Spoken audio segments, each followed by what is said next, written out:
Ẹ̀yin ará ilé, ṣé dáadáa ni mo bá yín o. Welcome back to my channel Mashola Gist TV. Ẹ káàbọ̀ sórí ètò tòní. Ṣé gbogbo ilé wà? Ẹ̀yin èèyàn wa, gist tèní ó má dá lórí àǹtí wa àti Lola. Wọ́n ní wọ́n ń jà nínú palace o, ìjà orogún. Wọ́n ní àtìgbà tí kábíyèsí ti gbé Lọlá wọnú palace ní Mariam ò ti jẹ́ kí Lọlá gbádùn o. Wọ́n ní Lọlá dẹ̀ ń sọ fún yín pé kábíyèsí ti sanwó orí òun. Ṣé lóòótọ́ ni ṣé rọ́ ni àmọ́.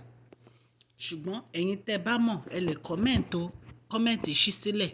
Tẹ́ bá mọ̀ pé kábíyèsí ti sanwó orí Lọlá, ẹ jẹ́ ká gbọ́ o. Gist tá ń gbọ́ nìyẹn o. Àlẹ́jì ni o. Mi ò bá kábíyèsí gbénú palace o, nǹkan tó ń sọ ni adẹ̀fẹ́ torchlight sí. Ṣé kábíyèsí sanwó orí Lọlá lóòótọ́ àbírọ́? Ẹ comment ní under comment section. Ẹ̀yin èèyàn lé. Orúkọ mi ni Mashola o, mo máa ń sọ Yorùbá lórí channel mi. Ẹ̀yin olólùfẹ́ mi àtàtà, mo dúpẹ́ lọ́wọ́ yín. Gbogbo ẹ̀yin tẹ́ ń subscribe. Gbogbo ẹ̀yin tẹ́ ti subscribe, kí lẹ̀ ń dúró ṣe? Ẹ lọ subscribe kẹ́ máa gbọ́ gist tó dáa. Mo máa ń sọ̀rọ̀ nípa celebrity gist and royal gist. Mo dẹ̀ dúpẹ́ fún gbogbo ìfẹ́ yín, fún gbogbo ìfẹ́ yín àti ìfọwọ́sowọ́pọ̀ yín lórí channel mi. Ọlọ́run Elédùmarè á bá mi gbọ́wọ́ yín sókè o. Ilé àti ọ̀nà yín ò ní dojúrú o. Òkè òkè lọ́lá yín á máa lọ o. Ọlá yín ò ní lọ ìsàlẹ̀ láéláé. Gbogbo ẹ̀yin tẹ́ nífẹ̀ẹ́ Mashola Gist TV, Ọlọ́run Elédùmarè á bá mi wà pẹ̀lú yín.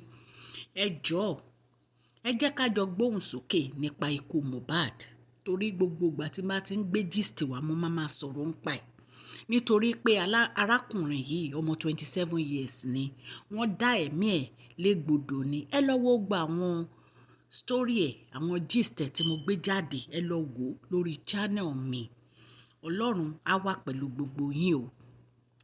Ọlọ́run á dẹ̀ jẹ́ kí ọwọ́ tẹ gbogbo àwọn tó ṣekú pa Mohbad o, ní agbára Ọlọ́run. Ìjọba máa fi imú wọn, a máa fi jófin torí ìwà ọbàyéjẹ́ ni wọ́n wù. Ẹ jẹ́ ká máa bá story tèmi lọ. Wọ́n ní Lọlá àti Mariam wọ́n náà ń jà o. Wọ́n ní ìjà tán ń jà kì í ṣe kékeré. Bí a ṣe mọ story Lọlá, ẹ jẹ́ ká tún padà sẹ́yìn díẹ̀.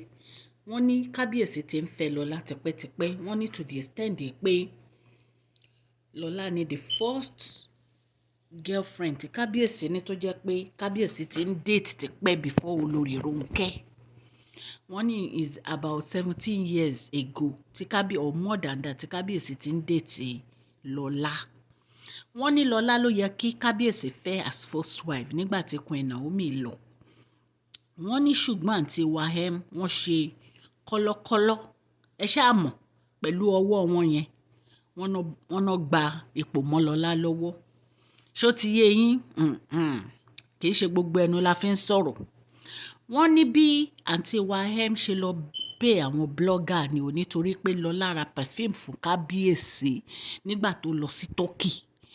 Wọ́n ní perfume tí Lọlá rà fún kábíyèsí, wọ́n ní ṣe làǹtí wa ní kí Lọlá ní kí àwọn blogger máa sọ pé Lọlá ṣe voodoo sínú perfume fún kábíyèsí láti fi destroy palace àti láti fi ṣe nǹkan tí ò dáa sí kábíyèsí. Wọ́n ní kété tí kábíyèsí gbọ́ ọ̀rọ̀ yìí, wọ́n ní òun ló fa ìjà tí kábíyèsí àti Lọlá jà, tí wọ́n break pẹ̀lú ẹ̀ngbà yẹn tí wọ́n fi mú un. Ṣé mọ̀ pé gbogbo ìgbà ni wọ́n ń compensate àwọn olórí, àwọn ayaba tí wọ́n ń fẹ́ wọn àsìyàwó. Wọ́n ní nǹkan tí kábíyèsí ò fi mú Lọlá gbà yẹn. Wọ́n ní Mariam ló dàrin wọn rú. Allegedly ni o, bá a ṣe gbọ́ ni o. Wọ́n láti gbà yẹn, wọ́n ní ìjà orogún ni Lọlá àti Mariam ń jà ní palace tí wọ́n fi ọkàn kábíyèsí balẹ̀. Wọ́n ní right now, wọ́n ní ṣe ni Lọlá ló ń fi imú Mariam fọ́ fèrè pé kábíyèsí ti san bride price òun o. Wọ́n ti sanwó orí òun, ojú ti Mariam o. Ṣé wàá rí gist yẹn? Èmi ò mọ̀ bóyá lóòótọ́ ni kábíyèsí san bride price Lọlá o. Ṣùgbọ́n àwọn èèyàn ń béèrè question. Wọ́n ní kí ló dé tó jẹ́ pé wọ́n ń gbé ọ̀pá àṣẹ tẹ̀lé Lọlá ní gbogbo ìgbà tó bá ti jáde. Àwọn èèyàn kan wá ní owó lọ́pàá àṣẹ ní ìṣẹ́ tó bá ti lówó tó ń gbé fún kábíyèsí, gbogbo ẹ̀ńtọ́rẹ́ ìdàtọ̀pá àṣẹ náà máa gbé tẹ̀lé wọn.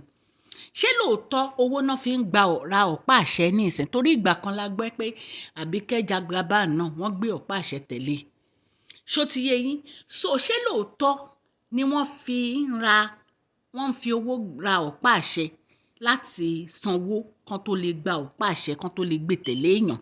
Àbí lóòótọ́ ni kábíyèsí ti san bride pride owó orí Lọ́lá? Àmọ́ bóyá lóòótọ́ ni o, ṣùgbọ́n èyí tẹ́ ẹ bá mọ̀, ṣe mọ̀ mọ̀ pé ẹ̀yin olólùfẹ́ mi ẹ̀ ń follow gist mi, ẹ dẹ̀ máa ń fún mi ní update. Ẹ lọ sí under comment section, ẹ lọ kọ́ bóyá lóòótọ́ ni kábíyèsí sanwó orí Lọ́lá àbí kábíyèsí ò sanwó orí Lọ́lá. Ẹ lọ kọ́ síbẹ̀, jẹ́ ká mọ̀ so that ká lè ṣe update gist yìí. Ẹ̀yin èèyàn lè rí pé ọ̀rọ̀ yìí lágbára láàrin àwọn olórí yìí tán wá sọ palace kábíyèsí di stadium tó ń jà lọ́tún tó ń jà lósì. Ojú gbà mí tí ìfẹ́yìn olórí yìí o, tí ẹ wá rí nǹkan kan ṣe mọ́jú jà lọ. Ẹ̀yin náà ẹ wo gbogbo bí Nàìjíríà ṣe rúdurùdu, tí àwọn ọmọ kéékèèké ń kú, ìyẹn ò tí ì kọ́ yín lọ́gbọ́n pé kẹ́ ẹ kún fàdúrà. Kábíyèsí ló fẹ́ wọnú ìyẹ̀fù tó fẹ́ lọ gbàdúrà yìí ọlọ́jọ́ méje. Ẹ̀yin ò lè jókòó sínú yàrá yín kẹ́ ẹ máa bá kábíyèsí gbádùn. Ó ti yẹ kí kábíyèsí ṣe fún yín, kán ṣò gbogbo yín pé gbogbo yín ẹ̀ gbọ́dọ̀ jáde nínú yàrá. Báwọn náà ṣe fẹ́ wọnú ìyẹ̀fù fọjọ́ méje, kẹ́yìn náà wà nínú yàrá yín fọjọ́ méje. Bóyá wọ́n máa tilẹ̀kùn mọ́ yín mọ́ bẹ́ẹ̀ ni, kẹ́yìn náà máa gbàdúrà.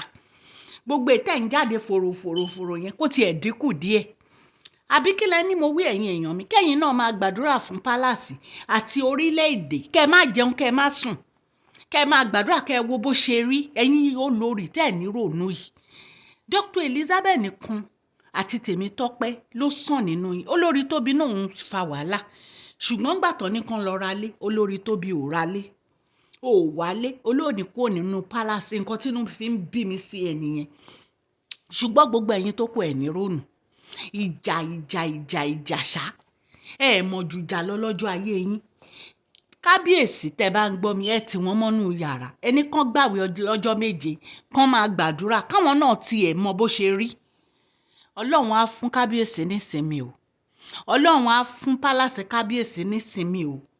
Ẹni tó bá dẹ̀ ń ṣoògùn nínú yín, tó ń bló oògùn sẹ́yìn yàrá kábíyèsí, bá a ṣe gbọ́, oògùn náà máa dà lé lórí ni lórúkọ Olúwa. Ẹ̀yin èèyàn mi, kò jẹ́ bó ṣe jẹ́. Èmi ọmọ yín Máṣọ́lá ni o, mo ní kí n mú yìí wá fún yín o. Ẹ má gbàgbé, ẹ lọ comment o. Tó bá jẹ́ pé lóòótọ́ ni kábíyèsí ti san bride pride Lọ́lá, ẹ jẹ́ ká mọ̀ o. God will answer our prayer o. Ọlọ́run á bá wa dín ọwọ́ ikú àwọn ọ̀dọ́ wa kù ní Nàìjíríà. Gbogbo àwọn tó dẹ̀ pa Naira Marley, ọwọ́ á tẹ gbogbo wọn ní agbára. tó pa Mohbad, ọwọ́ á tẹ gbogbo wọn ní agbára Ọlọ́run. Gbogbo àwọn aṣebi, Ọlọ́run á fà wọ́n síta báyìí. Òkú ọ̀run ò ní sùn, ó máa jà fún ikú ẹ̀ o ní agbára Ọlọ́run. Ẹ ṣé ẹ̀yin èèyàn mi. God Almighty will bless you. Share this video, like and subscribe. Thank you.